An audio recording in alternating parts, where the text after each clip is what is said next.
Welcome everyone. So this is the launch webinar for the AIchemy Hub Frontier Fund. So the call is already launched, the Frontier Fund call. Next slide, please. And the call documents give the details, but I just want to give the kind of top level. Kim and I are going to give the top level. So this is the AIchemy Hub mission to pioneer the use of AI for chemical research. We are not defining chemistry as a particular sub-area here. We're open to essentially all kinds of chemistry. But it is important that proposals are at the AI chemistry interface, because that is the raison d'etre of the hub. We do have other activities, I won't talk about it today, in terms of travel, sand pits, early career research activities, training. We'll focus today on this call. Next slide, please. So top level information, we've allocated £2.5 million to this call, and we're expecting to fund between 2 to 4 projects. That's obviously not a totally hard number. It depends on demand and the projects, but that's a rough magnitude. And we've decided that the maximum award should be £1.25 million, 100% FEC, or £1 million, 80% FEC. The projects need to be 1 to 2 years in duration. 2-year limit is a hard limit because of the duration of the hub. And the deadline is 5 p.m. on the 12th of September. Next slide. So the eligibility requirements are as follows. We're going to use usual EPSRC eligibility rules. All applicants must be employed at eligible UK institutions. We're not reinventing that. The hub staff can help to guide there, but ultimately is a question for EPSRC. We're not proposing to change EPSRC rules here. Everyone can only be involved in one application in this call. We'd like to see distributed leadership. At a minimum, we should be seeing AI and chemistry, but it might be that there's more than one area of chemistry, of course, or more than one area of AI. So we'd like to see distributed leadership, but that's sort of a minimum leadership from the chemistry side and leadership from the AI side. We're also encouraging industry partners. That's not a hard requirement. You don't have to have an industry partner to have a chance of being funded. And we put a limit of 5. I'm not thinking so many people have more than 5 industry partners. But we're particularly interested in industry partnerships where there's some real tangible commitment, of course, to leverage the fund. Next slide.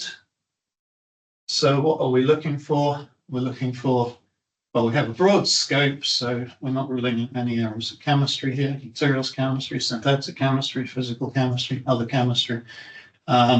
We want to see projects, of course, which are ambitious and crucially that operate across the interface between AI and chemistry. We're not looking for straight chemistry projects nor straight AI projects. So it needs to be across those boundaries, AI broadly defined.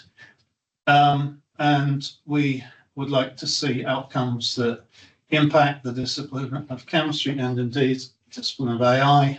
And if there are projects that can span more than one area of chemistry, that's great. If some broader ideas would be great, but they could also be quite specific in particular sub areas of chemistry. We're open to both. I mentioned leadership across the team. We do need to have a designated contact for administrative purposes, but from a scientific leadership perspective, we'd like to see that distributed across the teams. I think at that point I will pass over to Kim. Yeah. So hi, I'm Kim Giles. I'm the co-director of AIchemy alongside Andy, who just spoke. So to get into some more specifics, for the most part, obviously the specifics are in the guidelines that you can find with us online. But just to summarise those, so in terms of what we can fund, much like with the eligibility rules, we have to follow EPSRC rules here. But so first of all, we can fund research staff, and those costs can be for up to 2 years. So that's something like postdocs or technicians. And then in terms of travel and consumables. We do have to request that these are at the level of £5,500 per postdoc year per pro rata. But we recognise that some ambitious projects, particularly if you require experiment, may require additional consumables. So what we're asking is that you make a separate justification for that. So that's what you'll see on the application form guidelines. So yeah, if you can justify, for instance, if you need a larger consumables budget, then we will look at that. But obviously, we can award that only at our discretion. And in terms of equipment and software, again, basically standard EPSRC rules here. We can fund small equipment up to £10,000, including that, and things like software licenses. But that must be included within the assigned pro rata travel and consumables budget. Next slide. Useful to just summarise what we can't fund. So we can't fund academic staff time, because we can't fund contributions to directly allocated staff. We can't fund students, no fees or stipends for postgraduate students. We can't fund large equipment, so any equipment that's cost more than £10,000, including that.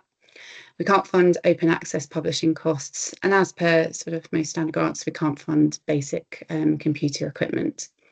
Next slide.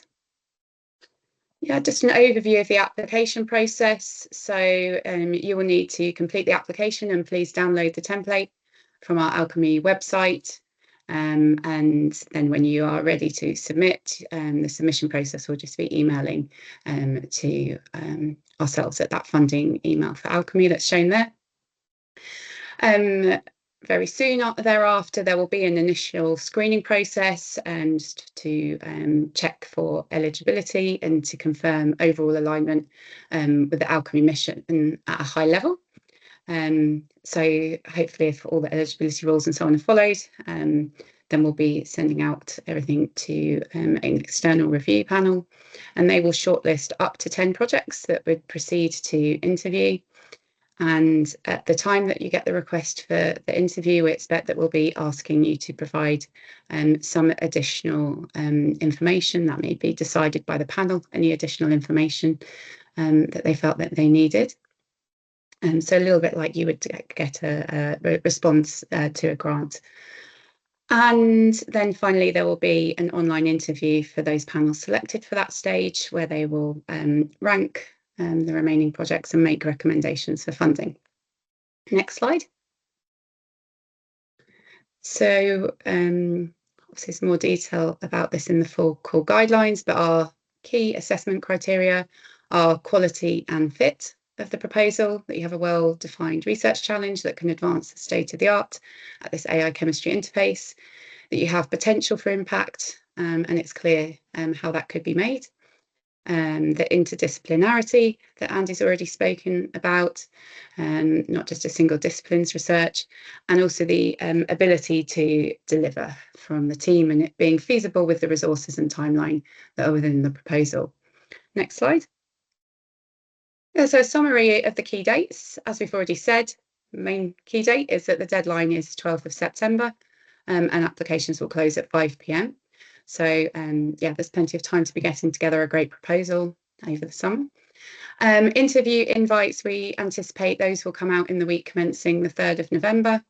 And as I said, that will include any additional questions from the review panel. Then interviews will take place, we anticipate in the week commencing the 8th of December, and these will be held online. And then we hope that we'll be able to get those outcomes out before Christmas in the week commencing the 15th of December. Next slide. So we are aware that maybe we can answer some questions today, but lots of questions will still be coming to people over the next few months as they work on forming a proposal. So we've got lots of routes for this. So the key one is that there are going to be drop-in sessions that are held by the hub management team, and that will be basically every Friday, 11 till 12. And that will be held over Microsoft Teams. And if you want to attend one of those so that you can sort of ask one-to-one your questions, then please go to our website to look at how to register for a specific session on a specific day. And of course, you've also got the opportunity to email the management team at funding@alchemy.ac.uk. Next slide. Yeah, so thank you everyone for coming. I can see there's already some questions in the Q&A, so we'll move over to looking at those. This QR code will take you to a link tree that has all the links for our website, various social media platforms, where we are in our newsletter and so on. So yeah, please take a snapshot of that QR code if you want to have all those contacts in one place.